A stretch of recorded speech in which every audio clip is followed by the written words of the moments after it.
I never imagined that my life, already burdened with grief and survival, would collide with the world of a man whose power stretched across a desert kingdom. My name is Lila. I'm 28 years old, and I've been both a refugee and a single mother long enough to know that the world rarely shows mercy.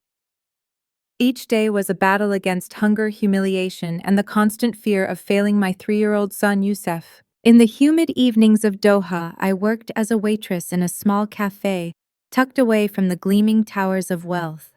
Tourists came and went, sipping overpriced tea while I carried trays with trembling hands and a smile I could barely summon. My wages were meager, but they kept rice on our table and a roof over our heads until one dreadful afternoon when the cafe owner announced that hours would be cut. I felt the ground slip beneath me. Youssef would go hungry if I didn't find another way. That evening, while serving a table near the back, I noticed a man seated alone. His presence was magnetic, cloaked in spotless white robes that reflected the golden cafe lights. His dark eyes followed my every movement, and whispers floated among the customers. His name was Khalid Al-Fahim, one of the wealthiest, most enigmatic men in Qatar. My heart pounded when a coworker handed me an envelope saying it was from him. Inside, written in sharp, precise handwriting, were words that unsettled me. Layla Roshan, I have a proposal that could solve your problems. Meet me tomorrow at 8 p.m. Come alone. Khalid. I should have torn it up. I should have run the other way. But desperation gnawed at me like a relentless hunger. For my son's sake, I could not ignore it. The following night, after kissing Youssef's forehead and whispering promises I wasn't sure I could keep, I went to the address. A grand palace stood before me, bathed in light, guarded like a fortress. I felt like a trespasser in a world not meant for women like me. A butler guided me into a chamber where Khaled awaited. His presence filled the room before he even spoke. "Thank you for coming," he said in a voice that was calm yet commanding. I gathered my courage and asked what he wanted from me. His reply struck like lightning. I need a dancer. For me and for my guests. At first I thought I had misheard. My silence must have amused him, for he elaborated. No physical contact, only performances. In return, you and your son will never know poverty again. The image of Youssef's thin arms, his tired little eyes, rose in my mind. My chest ached with shame as I picked up the pen he slid across the table and signed the contract. His faint smile revealed nothing, neither warmth nor cruelty, only mystery. That night, I lay awake in the room they provided, staring at the ceiling painted with golden vines. I felt both trapped and relieved. Youssef would eat, but what price would I pay to ensure that? The next evening, dressed in an emerald gown embroidered with gold anklets, chiming softly at my feet, I stepped into a lavish hall. The music began a haunting desert melody that seemed to know my secrets. I moved as I had been taught by the women of my village, every gesture carrying both sorrow and resilience. Khalid's eyes never left me. They revealed nothing yet. I sensed something stirring beneath his controlled facade. When the music ended, silence filled the air, broken only by his measured applause. "Impressive," he said. My heart raced as I bowed and left the hall, the sound of my anklets still echoing in my ears. But it wasn't only Khalid who watched me. His cousin Sophia intercepted me in the corridor, her eyes sharp as blades. "So you're his new dancer," she sneered. "Know your place." I lifted my chin despite the fear trembling inside me. "My place is wherever my son is safe." Her cold smile told me this was only the beginning of a war I hadn't asked for. That night, when I finally returned to the gilded room that now served as my prison, I looked in the mirror. My reflection showed a woman who was tired, frightened, yet unwilling to break. I touched my face and whispered to myself, "For Youssef. Always for Youssef." What I didn't know then was that the contract I signed would unravel secrets buried in the palace, secrets that could shatter both our worlds and perhaps bind them together in ways I never expected. The days that followed blurred into a rhythm of survival. By night, I became the woman Khalid had purchased, adorned in silks, veils, and jingling anklets that announced my every step. By day, I was simply Lila again, a mother sneaking moments with her son in a modest apartment they allowed me to keep.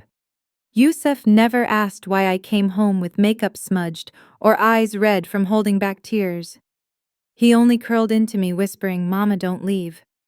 And each time guilt tore deeper into me. Khaled never touched me, never crossed the boundary he himself had set. But his gaze was constant, heavy, and unsettling. At the grand dinners he hosted for dignitaries, merchants, and old allies, he would have me perform after the final course. The men would clap, the women would sneer behind jeweled masks, and through it all, Khaled sat unmoving, his eyes fixed on me like a hawk studying prey. I told myself it was only a job, a cruel, humiliating job, but still only a job. Yet in truth, it was changing me. Dancing had once been joy, a memory of childhood festivals in my village, where we laughed barefoot in the dust.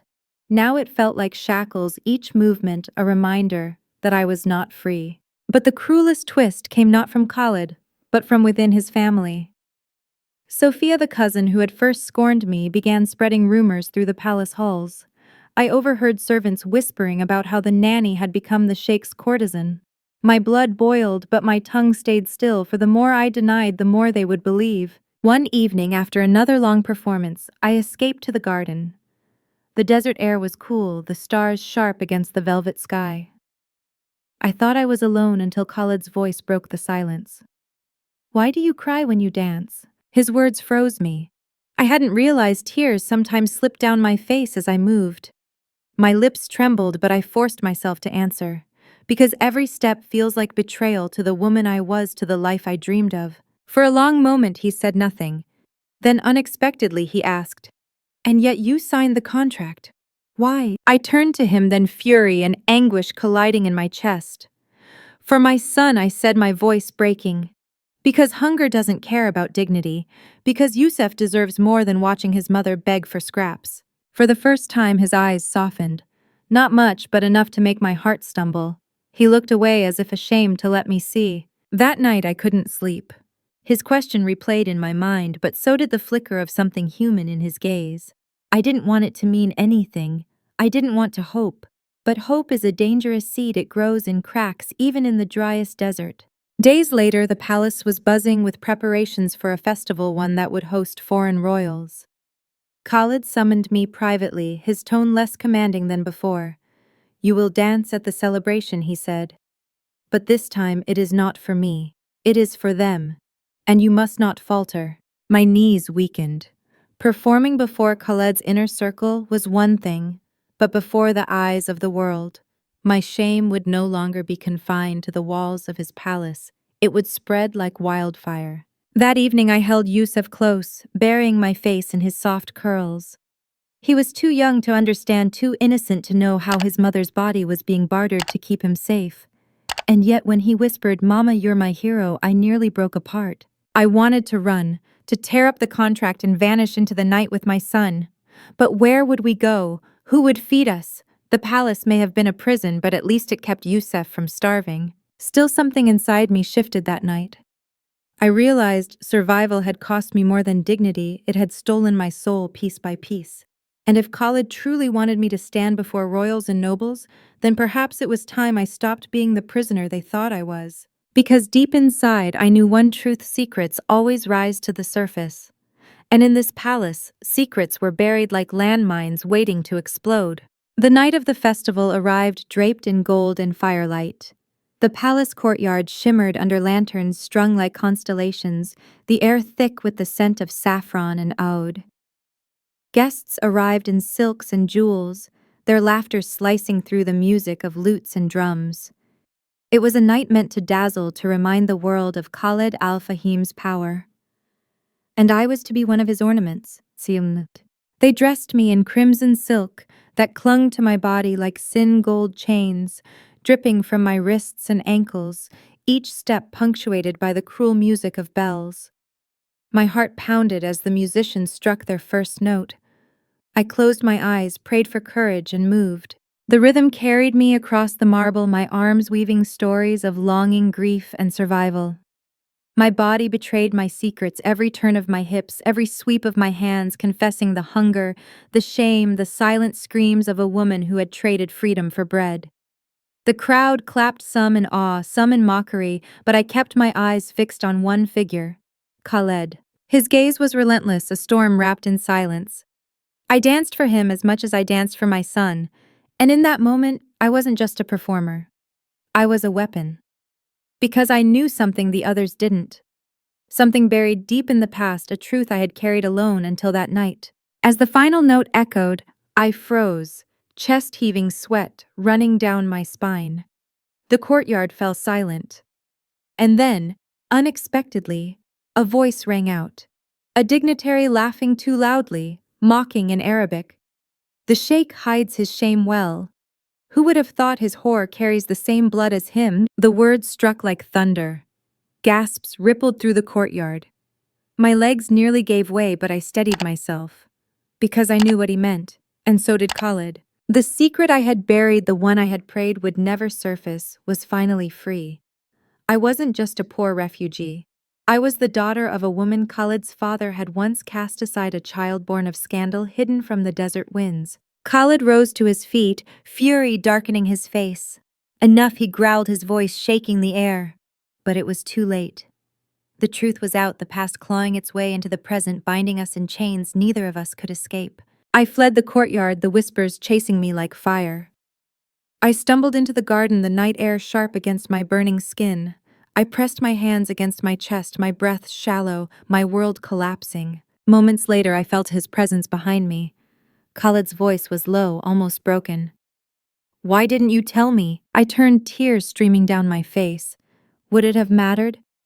To a man like you, to a family like yours? My voice cracked with rage. You paid me to dance for you, Khaled, to humiliate myself in your palace. Do you understand what it means to be forced to sell your soul while carrying the blood of the man who ruined your mother? His face twisted with something I couldn't read. Anger, grief, maybe even shame. For once, he had no command, no mask, only silence. And in that silence, I realized everything had changed. This wasn't just about survival anymore. It was about justice. About vengeance for my mother, for myself, for every humiliation I had endured. I wiped my tears, my voice steadier now. You think you bought me, but the truth you buried has bought you instead. And one day, Khalid, you will pay the price. The stars above seemed colder that night, as if they knew the war that had just begun. The palace was never the same after that night. Whispers filled every corridor, servants lowering their voices when I passed, dignitaries pretending not to stare as though I were some dangerous flame. I was no longer just Khalid's dancer. I was the living reminder of a scandal his family had tried to erase, a shadow clawing its way into the light. Khaled avoided me for days. I saw him only from a distance, his figure stiff, his face harder than stone. But I knew he was thinking of me. His silence was not indifference, it was war. He was deciding whether to fight me or protect me, and I wasn't sure which I feared more. Meanwhile, Sophia's cruelty only sharpened. She cornered me in the corridor one afternoon, her lips curling in a venomous smile. So it's true, the bastard daughter of a discarded mistress.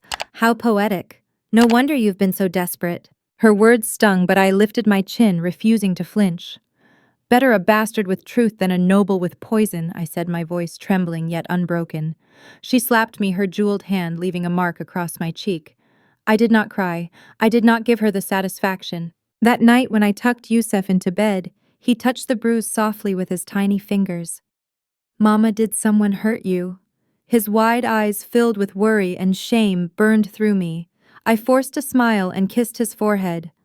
"No one can hurt me as long as I have you," I whispered. But inside, rage smoldered.